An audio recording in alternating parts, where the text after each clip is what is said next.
Well, I was raised in Richmond, Virginia, in the city. Okay.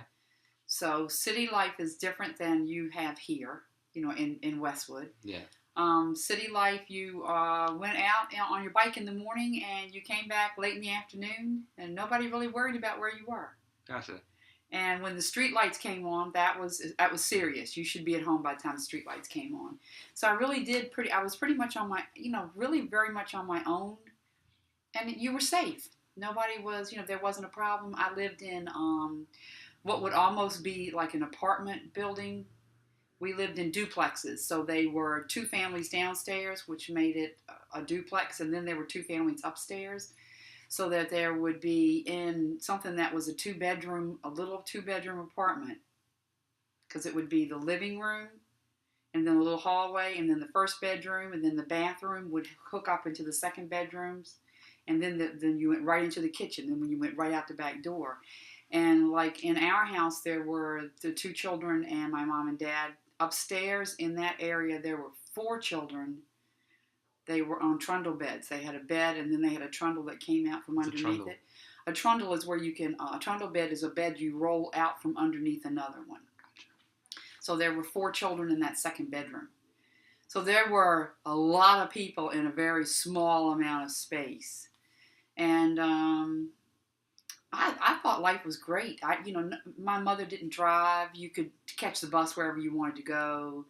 You went shopping downtown like every other Saturday. And the only difference from most people around here is that my mom worked full time. Both of my grandmothers worked full time. So there was never that coming home to, little baked cookies and milk, and that wasn't happening. I went either eventually started coming home on my own, or I was in daycare, Gotcha. After school care. So it was a very working family, very blue collar, literally, like my grandfather went to work in a little brown uniform because he was a mechanic, and everybody worked. Everybody worked. Money was tight. Yeah. Very tight. Okay. Yeah, no, you know what it is? It's odd things. A lot of the things that I remember that were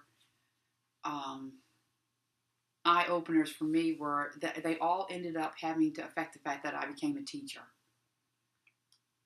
It got brown. Brown. Oh, that's okay. And two things. I was in fourth grade, and we were learning long division.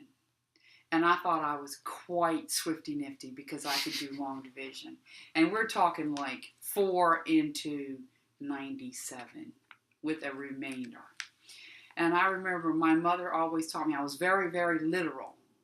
And my mother always taught me that when people needed help, you should always help them. Always help others, church and everything. Always help others. So the little girl in front of me dropped a note on my desk. We were taking a math test on long division. And she dropped a little note on my desk, and it said, "What is the answer to number 3?" Well, she needed help. So I got up in the middle of the test, went around and stood next to her, and I said, "Okay, now you take the 4 and you put it into the 9. And then I said, then you got the 4, you got 4 more. I mean, I remember that distinctly. And I just thought it was the coolest thing. And she's just blinking at me, and I had no concept of what cheating was. And the teacher is like swallowing her whole head.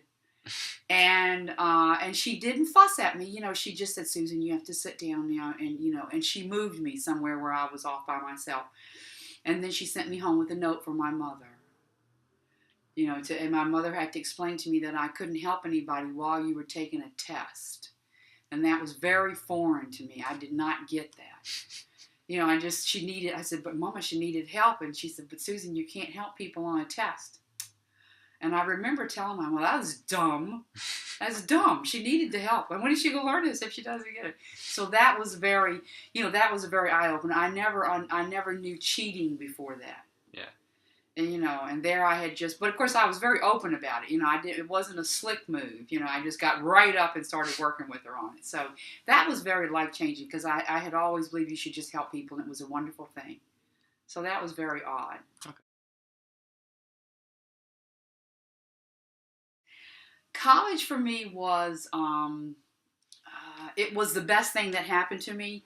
I'm not really sure how I decided I was going to go to college. I'm pretty sure it was teachers at school that my parents never thought that I should fill out applications. I had teachers at school that sent for applications for me.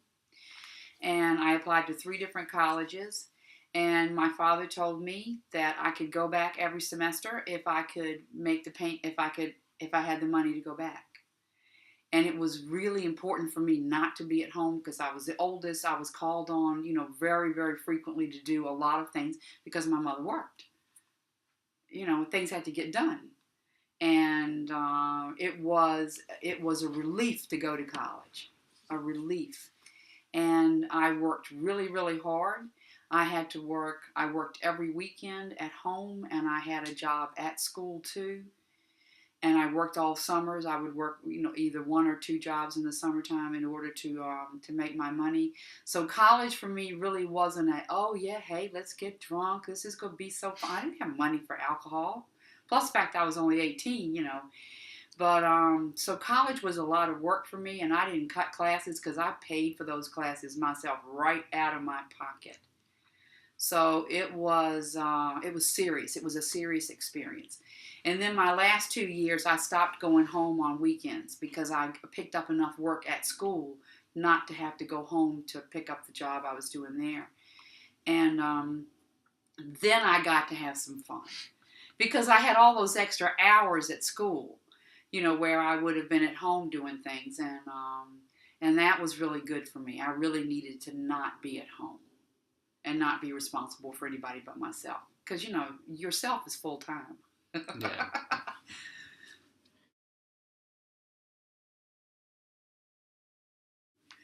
The last vacation I went on, I went down to, my husband drove myself and one of my girlfriends. I'm 62, she's 52. And we went down to South Carolina to visit a friend of ours who was a teacher with us in Mahwah, who's retired, for her 60th birthday. So we did the road trip down there, which was amazing. My husband's he's very good-natured about taking to us because, of course, all we did was laugh and giggle and fall over the floor and, give him a hard time about everything. And we went down there and celebrated her birthday with her mom and dad and her husband. And we went she's in South Carolina, but we drove back up to the Vanderbilt mansion in North Carolina. I think it has 43 bathrooms. I mean, it's an amazing place. So we went there, and it was just gorgeous. And we went out on. They have they're near a lake, and they have one of those pontoon boats that has those big air, like they look like missiles, sort of, and they just float really well. You know what I mean? They're not like a jet ski kind of a thing, but. So we went swimming off of there, and we built a campfire, and we cooked, and it was really very nice. We thoroughly enjoyed that. So that was quite a trek down there and back.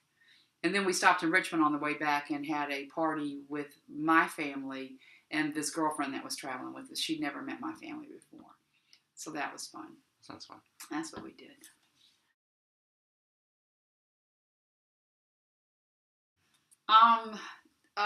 One that probably will surprise you. I am very pro-choice as far as abortion.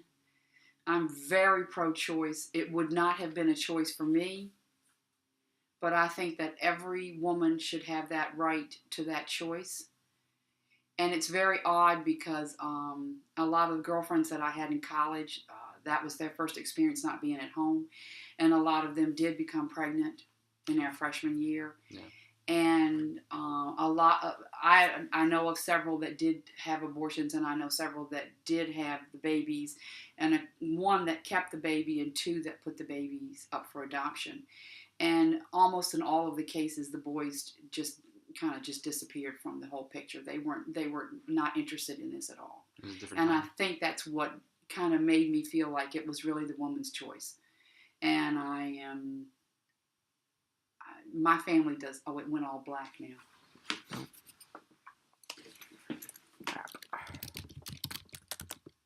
There you go. And my family would not, I'm there, hello. My family probably would be very shocked if they heard me say that. But I really firmly believe that that's, because sometimes you're all by yourself out there, you know, and it's a choice that, and you should be able to go somewhere and have it done properly and not have, and, you know, so that's hard. And I understand that it's a life, and it's still somebody's choice. I want them to have that choice. Yeah. It wouldn't be a choice for me, but for you know, for some other woman, I want her to have that choice. Yeah. So that's pretty odd, isn't it? It kind of. Yeah. Okay. Yeah, that's it. Okay. Very cool. That was fun. Okay. Yay.